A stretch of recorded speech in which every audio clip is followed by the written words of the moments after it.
Jude! Jude comes to visit for a party at the coterie that quickly goes south. So let's break down episode 2 of Good Trouble and find out just what happened.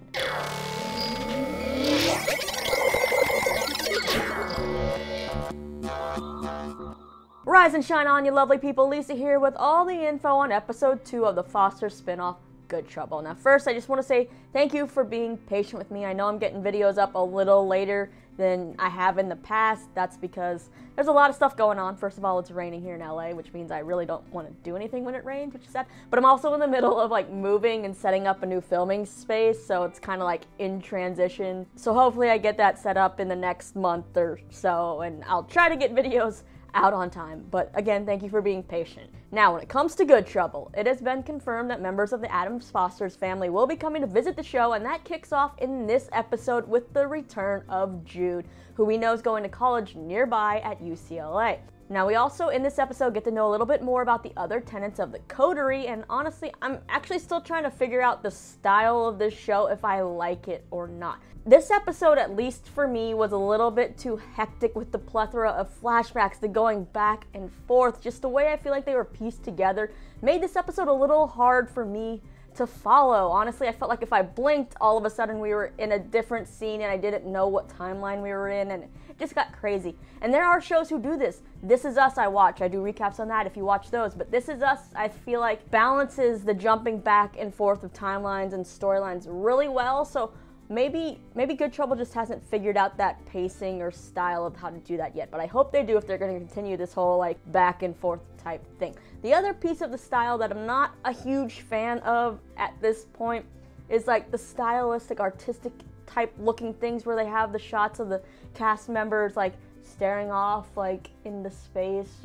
in slow motion, you know, but then the scene is still continuing underneath that, so you hear the audio and then all of a sudden you're back into the scene. For me, it makes me feel like all of a sudden I've been like hitting my play button, but like, is the screen, is the show like glitching? What's happening? No, it's just how the show is done. So I'm not sure if I'm feeling that, but I am starting to get into the groove of the show. I like what they're doing with it, so I'm excited to see how it develops, and I just hope that it gets better.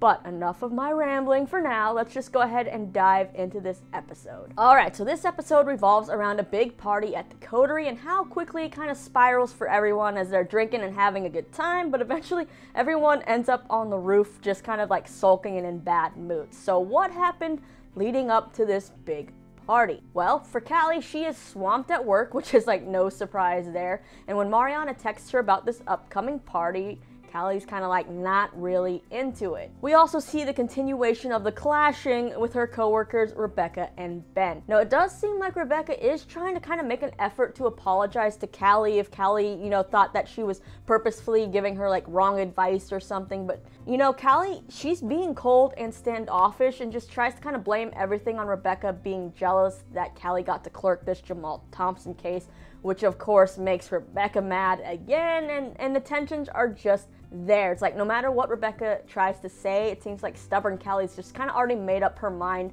about Rebecca. So Rebecca kind of storms off while Ben sits there and tries to swoop in like he's the better ally, saying that he and Callie are more alike than she knows. Now, Judge Wilson, he's miraculously given the clerks the night off as well as the next day, but Callie feels like she's so swamped with work that she can't leave early. So when Ben offers to help her with some of her summaries, she actually gives him one, which is pretty funny, or maybe not funny is not the right word, which is interesting since Rebecca actually offered to help Callie in the first place, and that's when Callie snapped at her. So why was Callie so open to having Ben help her? What game is Ben playing? Then when Callie gets home, Malika asks Callie why she didn't tell her Judge Wilson got the Jamal Thompson case, and basically asks if he's going to dismiss it and how she's really worried, and kind of asks Callie if she's actually going to be talking to the judge and influencing the judge. And of course Callie's like, you're not even supposed to know I'm on this case, and it just kind of continues Callie's frustrations for the night. She's also been doing her best to avoid Gael after what she and Mariana saw at the end of the first episode.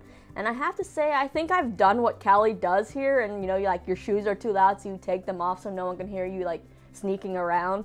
Yeah, there's a lot of things in this show that are actually like really relatable, no matter.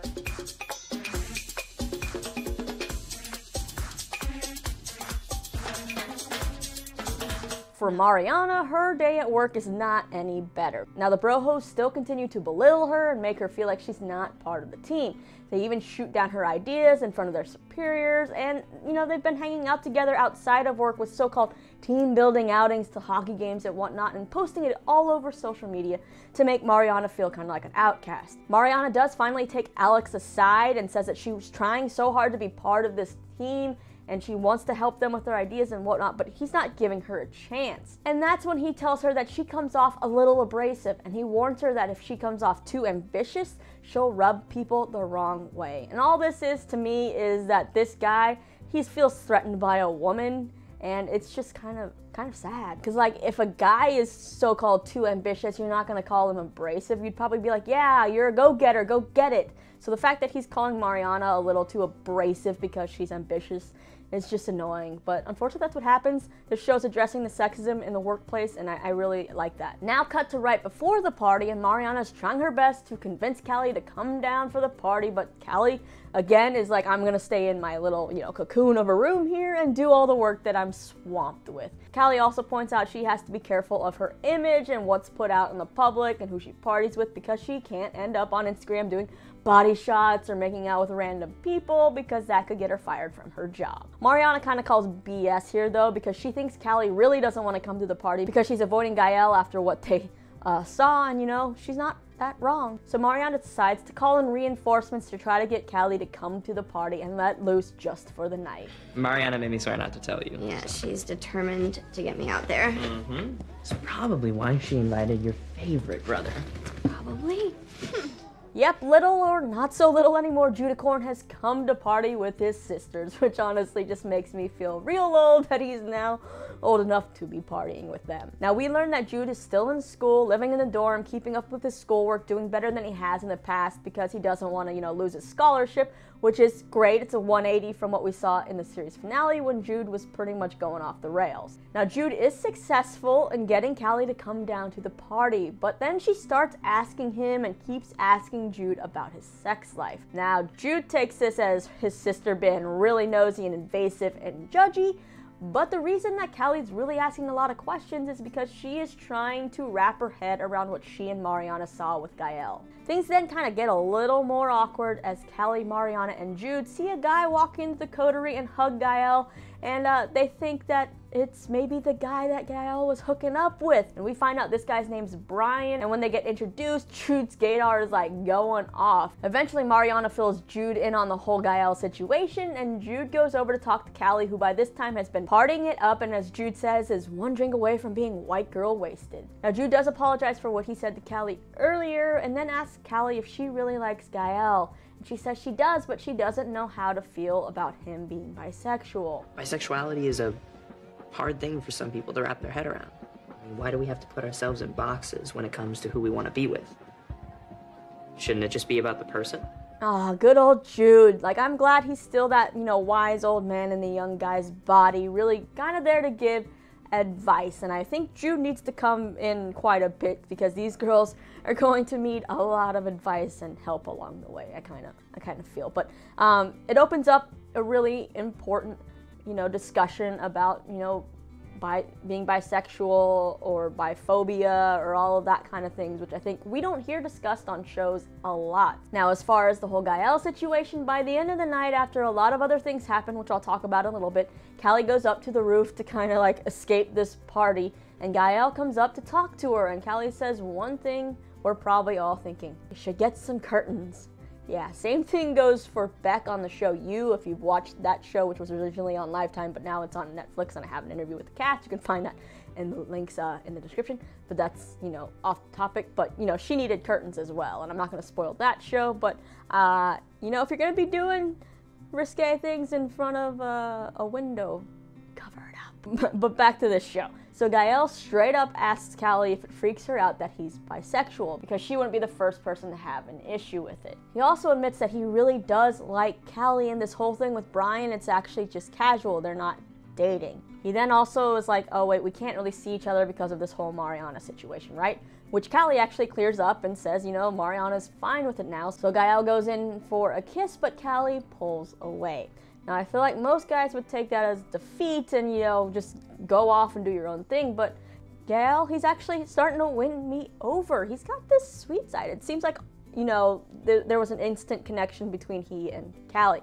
So instead, he goes and gets Callie some water to help, get her sober, and puts her in a chair to lay down and, covers her with his jacket. Then by the end of the episode, though, they're both like swimming in the pool and they do share a kiss. So this is going to be kind of a very complicated and interesting relationship, but I feel like all Callie's relationships have been complicated, so I am not surprised by this. And I don't know if it's going to be a love triangle with Brian coming into the mix or what's going to go on with that. But let's get back to the mess that happened during the actual party. So Mariana ends up getting really drunk and is mad that the bro holes from work are again hanging out, posting pictures all over social media instead of coming to the party, which she actually invited them to. So she tries to make them jealous. They starts posting pictures of all the hot girls at the party, and then Davia ends up going live on Instagram, hoping that the guys will see it. But then she ends up calling out Alex specifically and calls him an asshole, and Mariana freaks out because she's like, that's my boss, like he's gonna see this.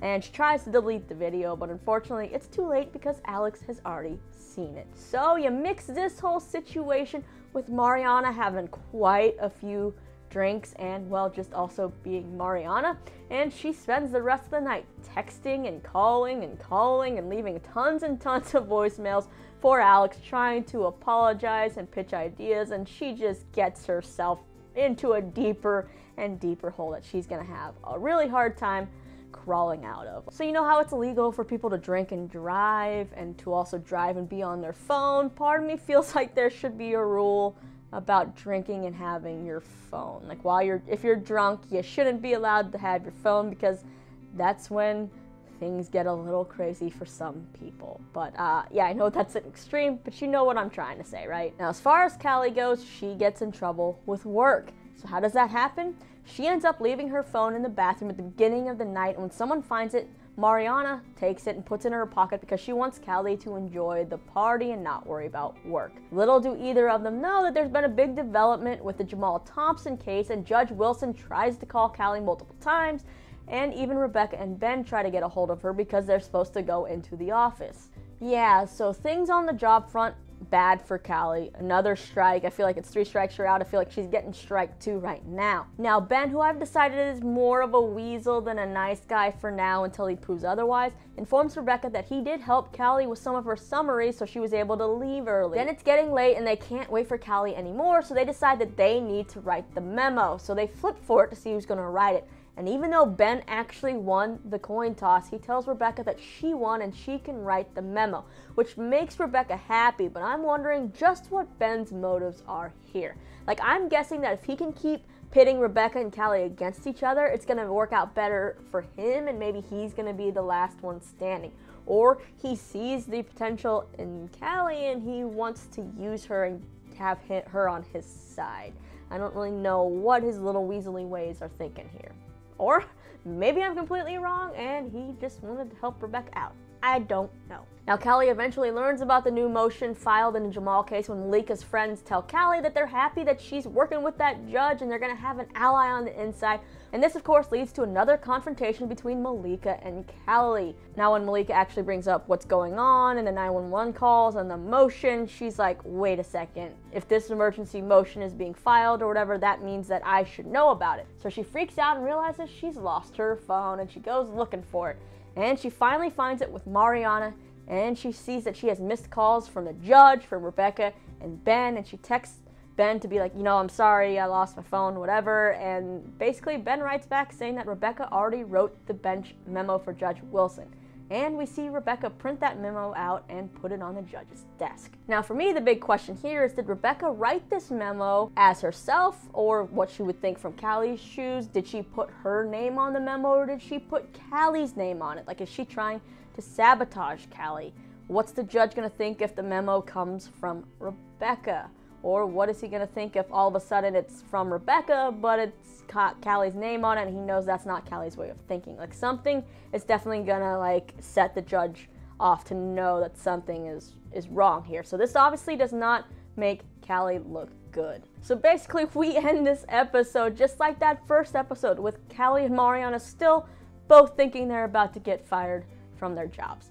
Now, I know this is like a thing that happens. If you've ever had a new job, your first job out of college, you're kind of worried about if you'll be good enough, or especially if you're going through some hardships like they're going at their jobs, you kind of feel like you're walking on, a tightrope or glass, with every day. But hopefully, like, they don't have this feeling at the end of every episode. Like, every episode is like, do I keep my job? Do I not keep my job? Because I feel like that's gonna get old real fast. Now, this episode, like I said earlier, we do get to learn more about some of the other Coterie residents. Now, Davia, who I really like and actually want to see more of on the show, has just been written up as the top body positive Instagram influencer, which is awesome. And seeing as how they only show her really having 12,000 followers, and even one of the pictures has like less than 1,000 likes, it's awesome that she was written up on this list, because it means it's not necessarily about the numbers, it's about your message and your influence that you're trying to give, and numbers don't always mean that, because obviously people can buy fake followers and then have a crappy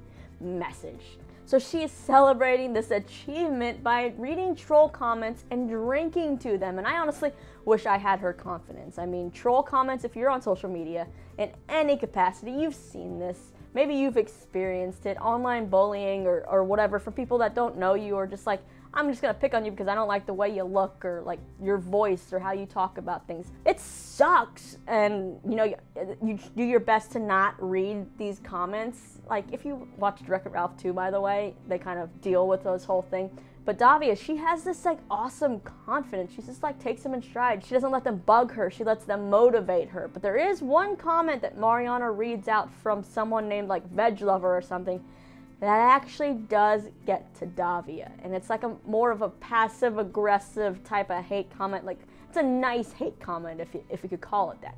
So why does this comment in particular upset Davia more than the actual ones that are just flat out mean and calling her fat or whatever it is? Well, Davia ends up revealing that that polite troll Veg Lover is actually her mother, and that she just wishes that her mom would stand up for her once in a while. So there's a whole backstory with Davia's mom there that I'm excited to learn about. Now, when it comes to Malika, we get to meet her brother, and they definitely do not have a good relationship. He comes to the party to tell Malika that their mom is sick and that Malika should really come to see her before it's too late. But Malika is not too keen on the idea, since apparently their mom has said that she's been sick many times before and it's always kind of been a lie.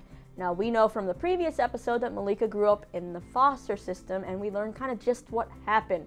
We learned that, Malika's brother is still very pissed at Malika for calling CPS on their mom way back when they were younger, where Malika thought that that was going to help them have a better life because their mom was in no way, shape, or form able to care for them. They ended up getting split up in foster care, which Malika didn't think would happen, and it seems like foster care was not a good experience for her brother, and he was not treated well, and there's a lot of stuff there, and he still holds kind of that grudge against Malika. And obviously we know that Malika's kind of cut off her family, so there's a lot of tension there. So will Malika go see her mother before her mother passes away, if that's going to happen? Will she mend fences with her brother?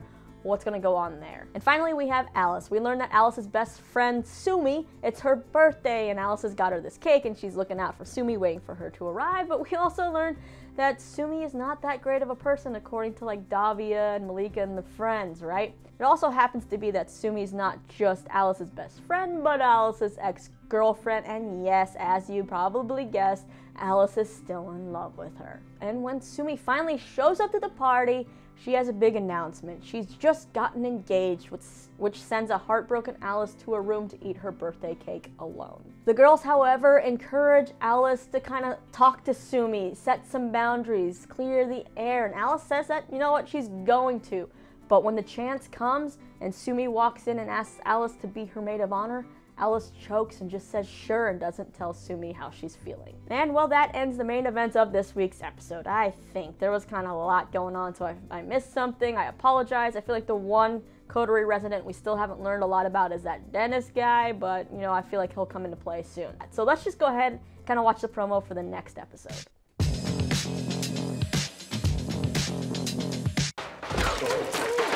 I am so sorry. Oh.